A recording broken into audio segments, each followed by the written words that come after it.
জয়নগরে নিহত বালিকার পরিবারের সঙ্গে আর কিছুক্ষণের মধ্যে দেখা করতে যাচ্ছেন জুনিয়র ডাক্তাররা। এদিকে আরজিকর কাণ্ড এবং জয়নগর কাণ্ডে প্রতিবাদে এবার বিক্ষোভে এআইডিএসও।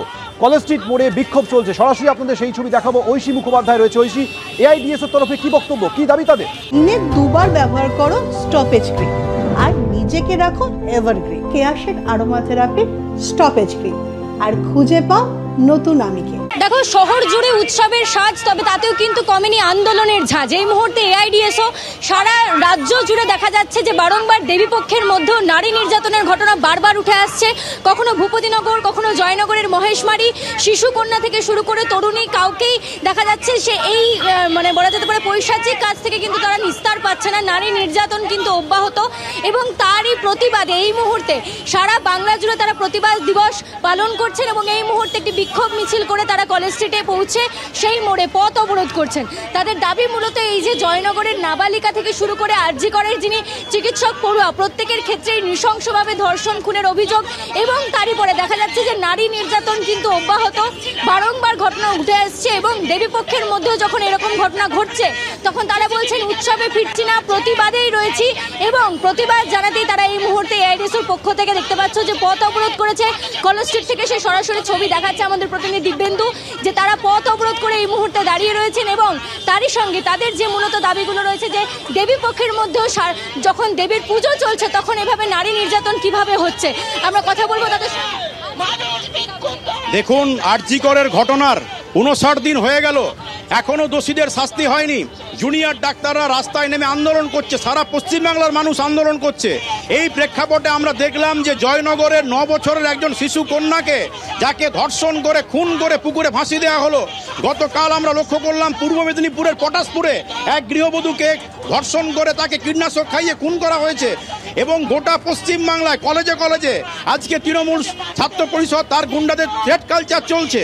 ফলে এই যে দেবীপক্ষের সূচনা হয়েছে, মুখ্যমন্ত্রী পুজো মণ্ডপে গিয়ে পুজো উদ্বোধন করছে, আর পশ্চিমবাংলার মেয়েদের কোনো নিরাপত্তা নেই। একটার পর একটা ঘটনা ঘটছে, মেয়েরা আজকে একটার পর একটা ঘটনায় তাদের কোনো আজকে অপরাধীদের শাস্তি হচ্ছে না। ফলে আমরা দাবি করছি অবিলম্বে দোষীদের কঠোর শাস্তি চাই, আর যাতে কোনো অবহেলার মতো এরকম ঘটনা না ঘটে।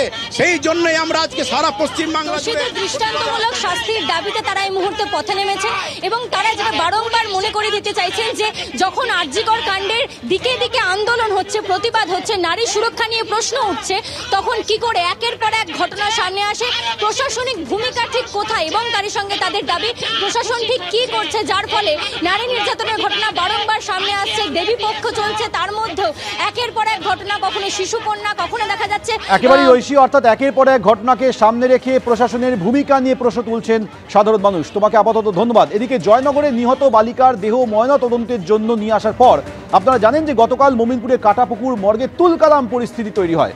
পুলিশের সঙ্গে বিক্ষোভকারীদের ধস্তাধস্তি বেঁধে যায়। অশান্তির ঘটনায় দুজনকে পুলিশ গ্রেপ্তার করেছে। বন্দর থানার পুলিশ এই দুজনকে গ্রেপ্তার করে। আর গতকালের ঘটনায় পুলিশকে হেনস্থার অভিযোগে 2টি মামলা দায়ের হয়েছে দক্ষিণ বন্দর থানায়। একটি মামলায় অভিযোগকারী বারুইপুর থানার আইসি, অন্য মামলায় শতপ্রণোদিত মামলা হয়েছে।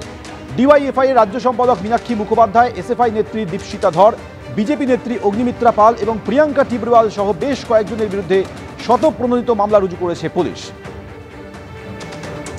গতকাল বিকেলে যখন কাটাপুকুর মর্গে নিয়ে আসা হয় জয়নগরের 9 বছরের বালিকার দেহ ময়নাতদন্তের জন্য, সেই সময় সেখানে তুলকালাম পরিস্থিতি তৈরি হয় এবং সেই পরিস্থিতির জন্য 2জন বিজেপি নেত্রী এবং 2জন বাম নেত্রীর বিরুদ্ধে পুলিশ শতপ্রণোদিত মামলা করেছে। আমাদের নামে মামলা রুজু করে যদি পশ্চিমবঙ্গের ঘরগুলোতে ধর্ষিত আর খুন হয়ে যাওয়া মেয়েগুলোর যাওয়া কমে যায় তো আমাদের নামে এফআইআর করে দিই। লড়াইটা তো ধর্ষণ এবং খুনের বিরুদ্ধে, ফলে তো সেই লড়াইয়ের আন্দোলনকারীদেরকে কোনো মামলাই জমাতে পারবে না।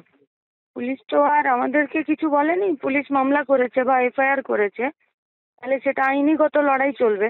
আর রাস্তায় যে লড়াইটা, সেই লড়াইটাতে আমরা কোথাও কিছু হচ্ছি না।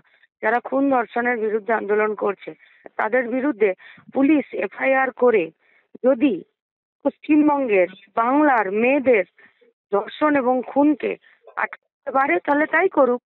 আমরা বলবো, আমরা তো সত্যি জোর করেছি, আমরা বাধা দিয়েছি। আরজিকর কাণ্ডে তারা যেমন করে বডি লোপাট করে দিয়েছিলেন, পোস্টমর্টেম প্রপারলি করতে দেননি, প্রমাণ লোপাট করে দিয়েছেন, সেই প্রমাণ লোপাটের কাজে আমরা বাধা দান করেছি।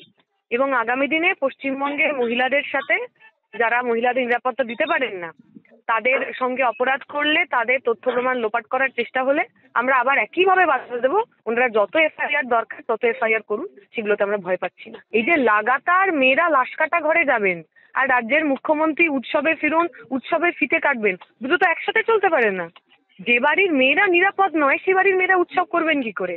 আমরা চাই সবাই যাতে উৎসবে ফিরতে পারেন, তাই নিরাপত্তা দিতে হবে, এবং যতদিন সেটা না হচ্ছে ততদিন রাস্তায় থাকবো আমরা।